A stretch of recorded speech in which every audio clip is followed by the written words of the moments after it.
purpose of this bill is to increase the Northern Australia Infrastructure Facilities appropriation from $5 billion to $7 billion in order to improve its provision of financial assistance to the development of Northern Australian economic infrastructure. The bill increases the NAIF's appropriation from $5 billion to $7 billion. It clarifies that the objectives of the Act include the provision of financial assistance for the development of Northern Australian economic infrastructure for the benefit of Aboriginal or Torres Strait Islander persons, and it further expands the definition of the term Northern Australia by including Christmas Island, the Cocos-Keeling Islands and those territorial seas adjacent to them. The NAIF was established in 2016 to promote the construction of material enhancement of Northern Australian economic infrastructure. Funded projects have to meet certain mandatory criteria. They have to provide public benefits.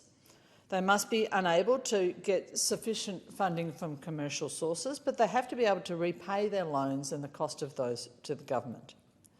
The NAIF is required to comply with best practice policies for government and for commercial financial bodies on environmental, social and governance issues.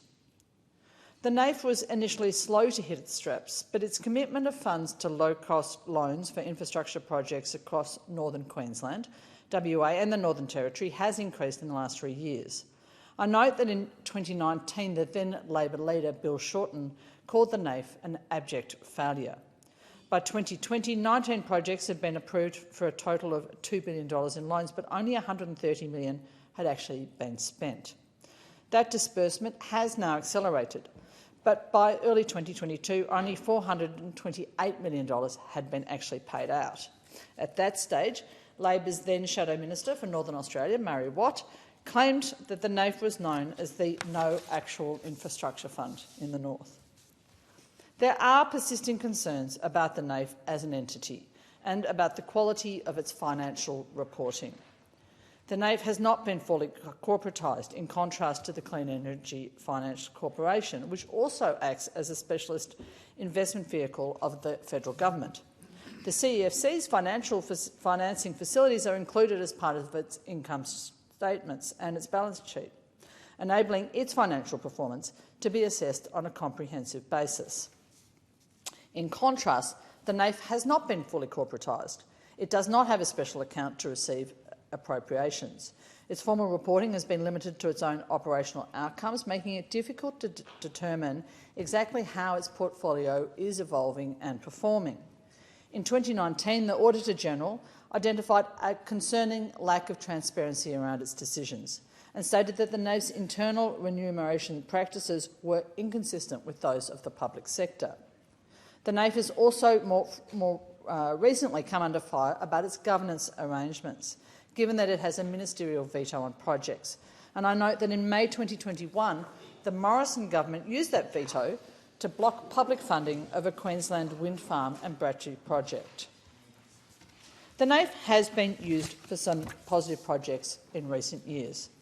As we've heard from the members for Solomon and Lingari this morning, the NAIF has already been used to fund the Humpty Doo Barramundi projects, improvements to the Darwin, Tennant Creeks and Alice Springs airports, the Bachelor Solar Farm, improvements to Indigenous tourism and structural improvements to the Charles Darwin University.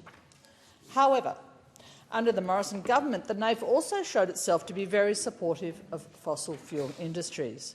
It allotted $300 million to the Darwin shiplift and $16.8 million to the Onslow Marine Support Base. Both support the oil and gas industries. It approved $37 million for the Hudson Creek Power Station, a 12-megawatt capacity gas-fired power plant in Darwin.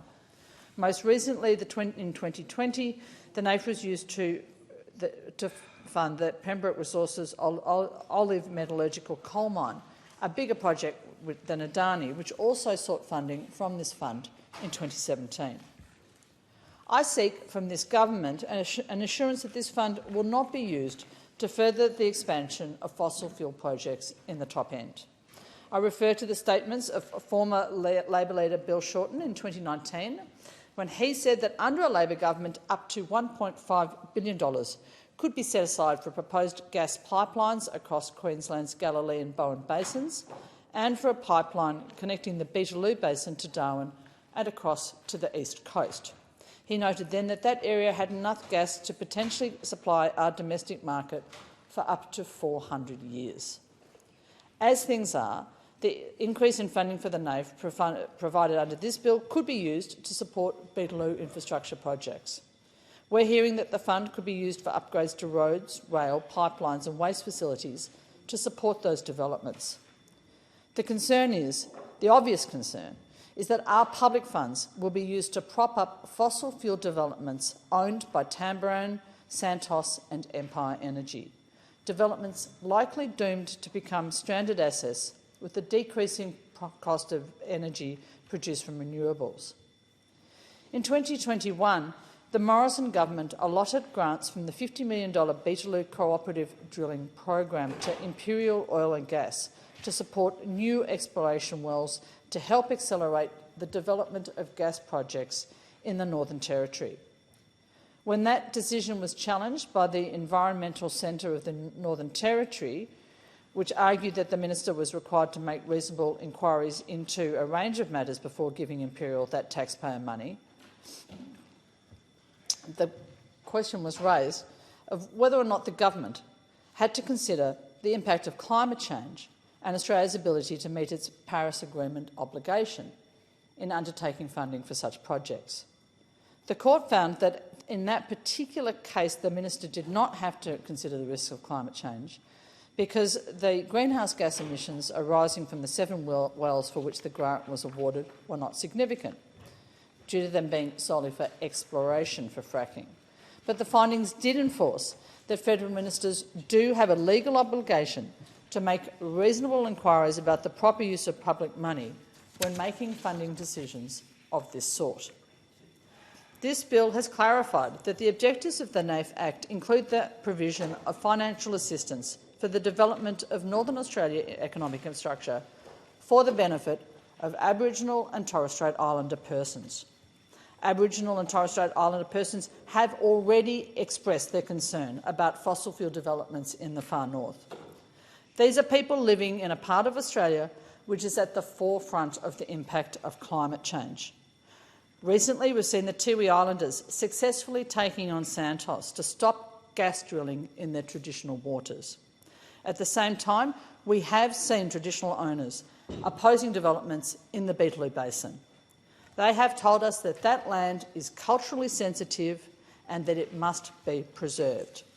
This flies in the face of the Albanese government's planned support for any fossil fuel companies which aim to exploit the gas basins in the Beetaloo. In a briefing with the Minister King, on the 22nd of March 2023, she assured me and other members of the crossbench that NAIF funding would not be used to support the Middle Arm project in Darwin Harbour. I ask the government to put that assurance in writing. I ask it also to guarantee further that the NAIF will not be used to support the development of infrastructure projects in the Beetaloo Basin. We will hold the Albanese government to account on these commitments. There are incredible opportunities to fund sustainable, job-creating projects in Northern Australia. Those opportunities should not be wasted on fossil fuel projects destined to become stranded assets. They should be used on renewables, on projects like the Sun Cable project, on projects which really do benefit Aboriginal and Torres Strait Islander persons. These individuals do not want thousands of fracking wells scattered across their country for gas which will be fracked and then exported for the benefit of multinationals rather than Australians. They want culturally sensitive and environmentally sound projects which will minimise rather than increasing our susceptibility to the effects of climate change. I ask the government to act with integrity and with transparency and to commit to culturally and environmentally responsible investment in this vital region.